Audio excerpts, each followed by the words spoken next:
Hi, I'm Miss Brittany and welcome to this month's Giving Craft. The Giving Craft is a program that we put on once a month where we create a craft that is donated to a local charity. This month we're creating sensory toys and pouches. They're great for all ages and they are great for discovering a sense of touch, relaxing if you have too much energy, and great for stimulating memories when you have trouble with that. We're going to be using local supplies that you can find in almost every household. So let's get started. So for this craft, you're going to need a Ziploc bag of any size, duct tape, scissors or a knife with parental supervision, hair gel, sand, or shaving cream, and decorations. Here are a few examples that you can use. The general rules for the decorations is they should be small, soft, or no harder than plastic. They should not have a sharp edge or point on them. You should be able to feel them through your bag and your materials. They should be no bigger than this star here. And you should stay away from materials that won't last very well, such as paper or any food items that don't hold well. So your first step is you're going to need your bag, your duct tape, and your scissors. This is where you may need an extra set of hands.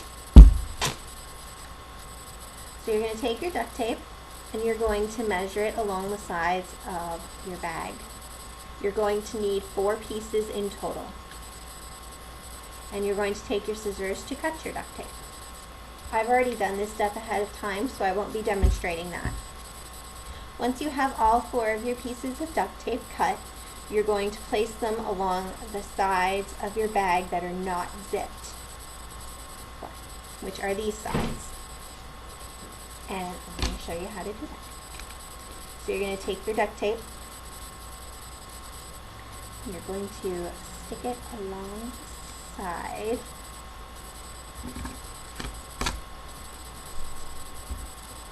So that it's reinforcing our sides of our duct tape.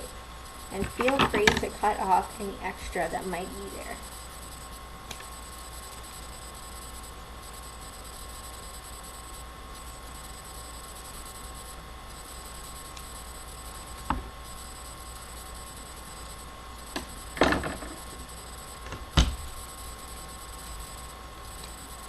Once you're done, your pieces you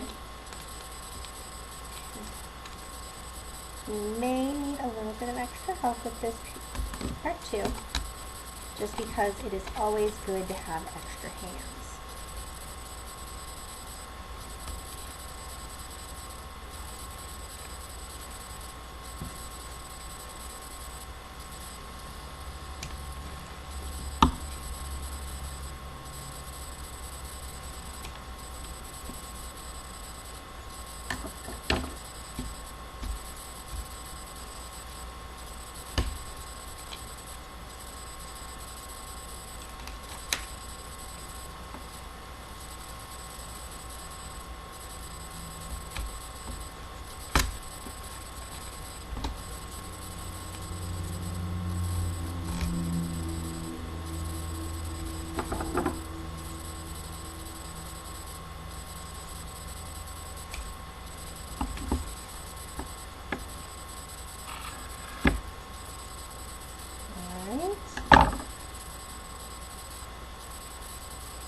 Okay.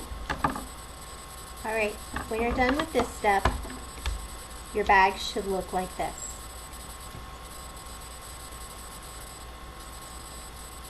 With only your zipper side untaped. Your next step is you're going to open your bag, and it is time to put in your sand, shaving cream, or hair gel. I'm using hair gel for this one. There's no set amount to put in the bag. You can do as much or as little as you want. Just keep in mind that you should go slowly and your bag should still lay fairly flat when you're done with it, or when it's full of all of its materials. So, let's get started.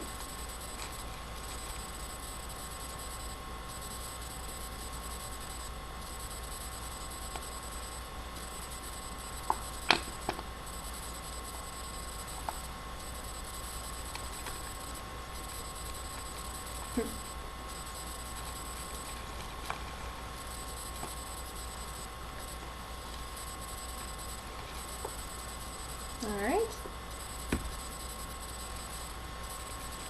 This is also the step that you can add any food coloring if you'd like. Alright.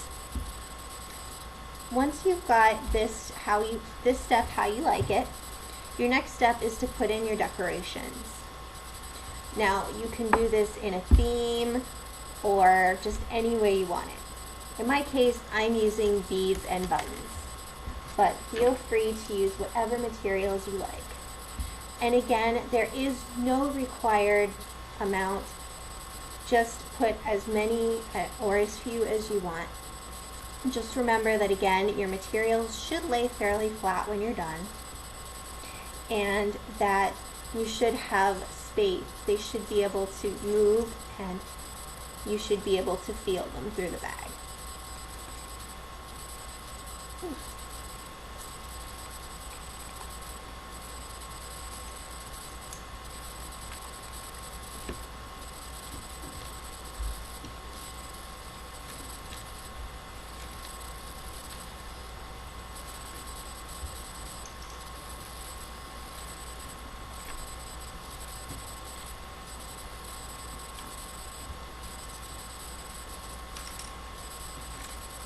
Alright, once you have that step to your satisfaction, you're going to take your bag and you're going to zip it until there's only a little hole near the top.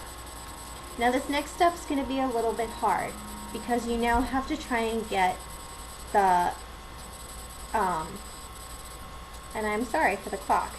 This step's going to be a little bit hard because you're now going to have to get as much air out of your bag as you can without losing any of your materials. So very carefully try and get as much air out as you can. And once you've got your air out, you're going to zip up your pouch. And then your final step is you're going to take your final piece of duct tape, and once again you're going to put it on top of your bag and close up the zipped top. And congratulations, you're all done. So once you're done, your project should look a little bit like this. Looks like fun, right? Well, give it a feel, see what you think. Again, this can be given to anyone or kept for yourself. I would suggest though, if you decide to give it to someone who is very young and likes to stick things in their mouth, that you might want to consider taping it to a piece of cardboard or a wall or a window with parental permission. That way, they can still enjoy it without having to worry about it ending up in their mouths. Well, thanks for joining me. Bye.